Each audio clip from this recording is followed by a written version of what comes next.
নমস্কার, শ্রমিক কথায় আপনাদের সকলকে স্বাগত জানাই। দেখুন, পশ্চিমবঙ্গ থেকে থাকা যত মানুষজন রয়েছেন যারা ভিন্ন রাজ্যে কাজ করতে গেছেন, তারা সঠিক মতো বেতন পাচ্ছেন কিনা সেটার জন্য আমি আপনাদেরকে এর আগের ভিডিওতে বলেছিলাম। আমি এর জন্য প্রত্যেকটা রাজ্যের ন্যূনতম যে মজুরি রয়েছে এবং প্রত্যেকটা কেন্দ্রশাসিত অঞ্চলে যে ন্যূনতম মজুরি রয়েছে সেটা আমি আপনাদের সামনে তুলে ধরবো। সেটার জন্য আমি একটি পিডিএফ ফাইল বানিয়েছি। সেই পিডিএফ ফাইলটা আমি এখানে বের করেছি, আপনারা দেখতে পাচ্ছেন। এটা থেকে আমি সকল রাজ্য এবং কেন্দ্রশাসিত অঞ্চলে ন্যূনতম যে মজুরি রয়েছে সেটা আপনার সামনে তুলে ধরবো। আর আপনার যাতে কোনো রকম ভাবেই বেতন কম না পান সেটার আমি চেষ্টা করব। এর সাথেও কেউ যেন আপনাদেরকে ঠকাতে না পারে সেটাও আপনারা বুঝতে পারবেন। এটা খুব একটা জরুরি সূচনা।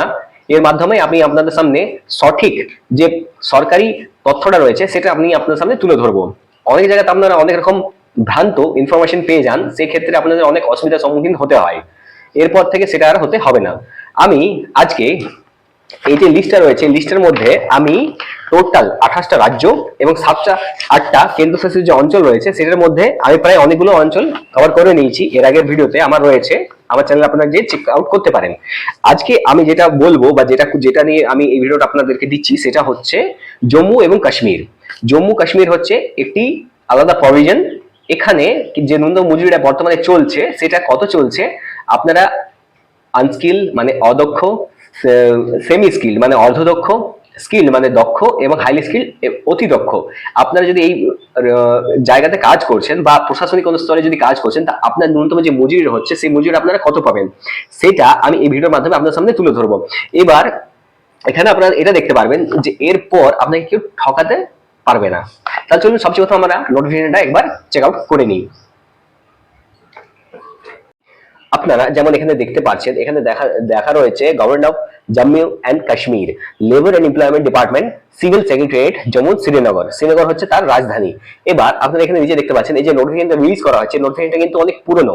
এই নোটিফিকেশনের মধ্যে কি বলা হয়েছে? এই নোটিফিকেশনের মধ্যে বলা হয়েছে, দেখুন, where is in terms of clause b subsection 1 of section 5 of the minimum wages act 1948।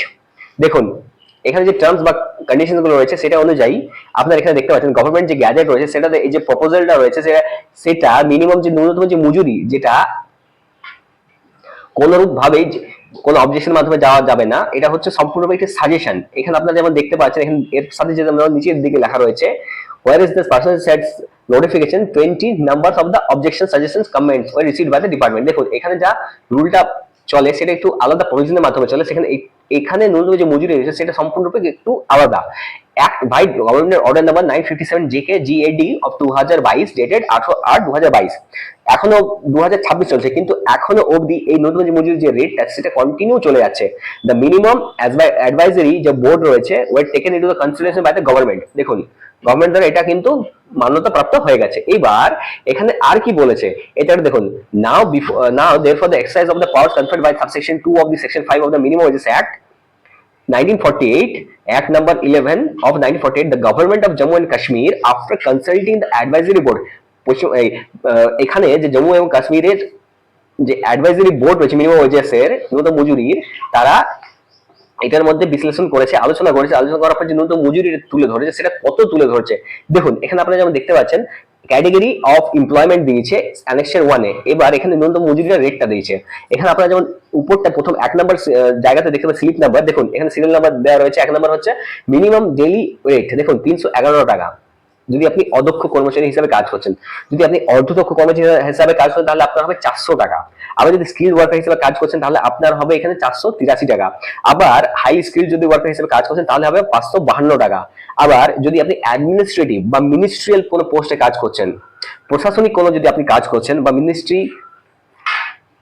কোনো মন্ত্রিত্ব পদের মধ্যে যদি আপনি কোনো কাজ করছেন তাহলে আপনার যে ন্যূনতম মজুরি হবে সেটা দেখবে 449 টাকা। দেখুন, unskilled, semi skill, skill, highly skill, এই চারটা রেট কিন্তু আলাদা। আবার অ্যাডমিনিস্ট্রেটিভ বা মিনিস্ট্রিয়াল রেট কিন্তু সম্পূর্ণরূপে আলাদা। 449, এখানে আপনারা এটা দেখতে পাচ্ছেন, এটা 449, এখানে 552 আছে, 449 মানে প্রায় 3 টাকা বেশি পাচ্ছেন, 3 টাকা কম পাচ্ছেন হাইলি স্কিলের তুলনার থেকে। এছাড়াও আপনারা এরপর নিচে কি দেওয়া রয়েছে চলুন আমি আপনাদেরকে দেখিয়ে দিই।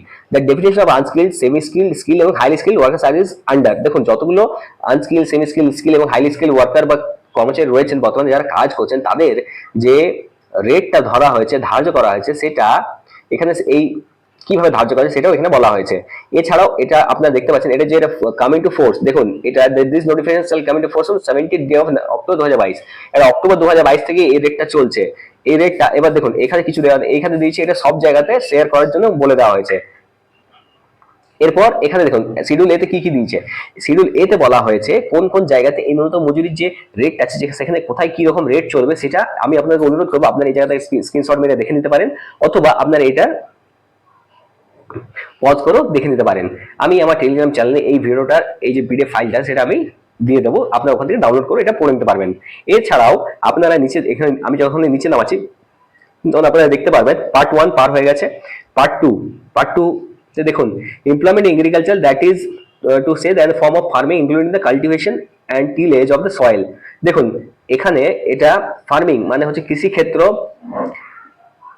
ডায়েরি ক্ষেত্র, মৃত্তিকার ক্ষেত্র, এসব ক্ষেত্রে যে ন্যূনতম মজুরি আছে সেটাও কিন্তু এখানের মধ্যে দেওয়া রয়েছে। এইবার আপনারা অ্যানেক্সের বির মধ্যে ক্লাসিফিকেশন করা হয়েছে, মানে কারা আনস্কিল, কারা সেমি স্কিল, কারা স্কিল, কারা হাইলি স্কিল, তাদের একটি পার্ট এখানে বলা হয়েছে। আপনারা এই জায়গাটাকে আস্তে আস্তে উঠিয়ে দেখতে পারেন। আমি আপনাদেরকে অনুরোধ করছি, বা এই ভিডিওটা আপনারা একটু পজ করে দেখে নেবেন, আমি এর নিচে চলে যাচ্ছি। পেট্রোল পাম্পে যারা কাজ করে তারাও কিন্তু আনস্কিল। এবার এখানেও আপনার এই জিনিসটা আমি এর আগে জানতাম না, দেখুন এখানে পেট্রোল পাম্পে যারা কাজ করে আনস্কিল ওয়ার্কার হিসেবে কাজ করে। আবার এখানে আপনারা নিচে যেতে পারবেন, নিচে যেতে যতটা দেখতে পারবেন এখানে দেখুন ফরেস্ট ইন্ডাস্ট্রির মধ্যে রয়েছে ওয়েজ ড্রাইভার, পর্টার, হ্যামার, এরাও রয়েছে।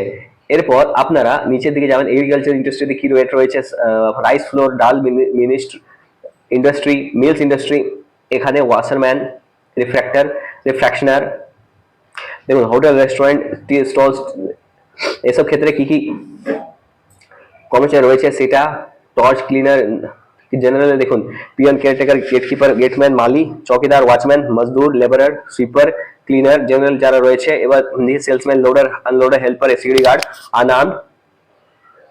আবার দেখুন স্কিলডের ক্ষেত্রে কি রয়েছে, মিস্ত্রি, ভান্ডারি, mason, cabinet maker, chick maker, care maker, painter, lineman, plaster, pump, road run, binder, turner, blacksmith, carpenter, সবই এখানে কিন্তু দেওয়া রয়েছে। এই নিচের যে লিস্ট আছে সেই লিস্ট আপনারা একটু নিচে নামিয়ে যেতে পারেন। এখানে 14টা টোটাল পেজ রয়েছে। আমি আপনাদেরকে বারবার অনুরোধ করবো যে আপনারা এটা একটু নিচে নামিয়ে দেখে নেবেন। এখান থেকে আপনারা কোন পোস্টে কাজ করছেন সেটাও এখান থেকে জানতে পারবেন। সে এইভাবেই আপনারা এই জায়গাটা দেখে নিতে পারেন। ন্যূনতম যে মজুরি দেওয়া হচ্ছে আপনারা কি সঠিক মজুরি পাচ্ছেন কি পাচ্ছেন না সেটাও আপনারা এখান থেকে চেক করবেন। দেখুন এখানে কি লেখা রয়েছে, হাইলি স্কিলড ক্ষেত্রে লেখা রয়েছে any job which requires a minimum qualification of graduation। দেখুন গ্রাজুয়েশনের এখানে কথা বলা হয়েছে, any stream or any categories by whatever name called which or of skilled nature। যদি কোনো কাজ থাকে যেটা কিনা গ্রাজুয়েশন ডিগ্রি লাগে সেখানে কিন্তু তাকে হাইলি স্কিল যে মিনিমাম ওয়েজ আছে তাকে দিতে হবে। এবার এখানে আপনারা দেখতে পারবেন নিচে দিয়ে দিয়েছে goldsmith, overseer, diploma holder, librarian, computer operator with degree or diploma, architect, mobile computer ID, x-ray, CT scan, MRI scan, USG, ECG technicians, operator, theatre technicians, beauticians, pharmacist, manager, diploma degree, computer analyst, thresher, harvester, metallurgist, analyst, editor, videography, photography, medical assistant, paramedical staff, nurses, technician with diploma degree, fashion designer, computer programmers, repairs, electronic draftsman, calligraphy, painter, porter, marketing, laboratory technicians, anesthesia, dialysis technician, any other job which requires a skill through professional। দেখুন এমন কোনো job যারা করছেন, যারা professionally ওই ডিগ্রিটা ধার্য করছেন বা নিয়ে রেখেছেন তাদের জন্য কিন্তু হাইলি স্কিলড এই রেটটা রয়েছে। আবার এখানে আপনারা এই জায়গাটা দেখতে পারবেন, এখানে দিয়ে রয়েছে qualification, post graduation, any stream, other categories but whatever name called which are highly skill nature. দেখুন যদি যারা অ্যাডমিনিস্ট্রেটিভ পোস্টে কাজ করছেন তাদের ক্ষেত্রে এখানে বলা হয়েছে অল ক্লারিক্যাল ওয়ার্কস, স্টোর সুয়ার keeper, tally clerks, time keeper, xerox, fax machine operator, munshi, cashier, accountant, booking clerks, telephone operator, receptionist, guestner, operator, typist, recorder keeper, supervisor, any other categories but whatever name called which are of administrative, ministerial, accounts, clerical nature। যেগুলো ministerial post রয়েছে সেগুলোর ক্ষেত্রে যদি কোনো কর্মচারী কাজ করছে as a contract worker বা আউটসোর্সিং ওয়ার্কার তাদের কিন্তু এই যে ন্যূনতম মজুরি এখানে বাধা হয়েছে, এর থেকে নিচে কিন্তু মজুরি পার ডে প্রতিদিনের কিন্তু দেওয়া হবে না। এখানে এটা স্পষ্ট করে বলা হয়েছে। এখন এই যে ন্যূনতম মজুরি রেটটা রয়েছে, এই রেটটা 2027 অক্টোবর অবধি কিন্তু ধার্য করা হয়েছে। এই রেটটা তার আগে অবধি কিন্তু চেঞ্জ কোনো রকম ভাবে করা হবে না। এইরকমই ইনফরমেটিভ ভিডিও পেতে গেলে আমার চ্যানেলটি অবশ্যই সাবস্ক্রাইব করুন, পাশে যে নোটিফিকেশন বেলটি আছে ওটাকে অলে ক্লিক করবেন, তাহলে এরকম অনেক ইনফরমেটিভ ভিডিও আগামী দিনে আমরা নিয়ে আসতে পারবো। আর এই ভিডিওটা সকল শ্রমিক ভাইদের সাথে শেয়ার করবেন। এছাড়াও এই ভিডিওটা যারা জম্মু এন্ড কাশ্মীর থেকে দেখছেন তারা আমাকে কমেন্ট বক্সে অবশ্যই জানাবেন আপনারা কি সঠিক বেতন পাচ্ছেন কি পাচ্ছেন না, আমরা আরো অনেক জায়গাতে ছড়াতে পারবো। আজকের মধ্যে এতটাই, ধন্যবাদ।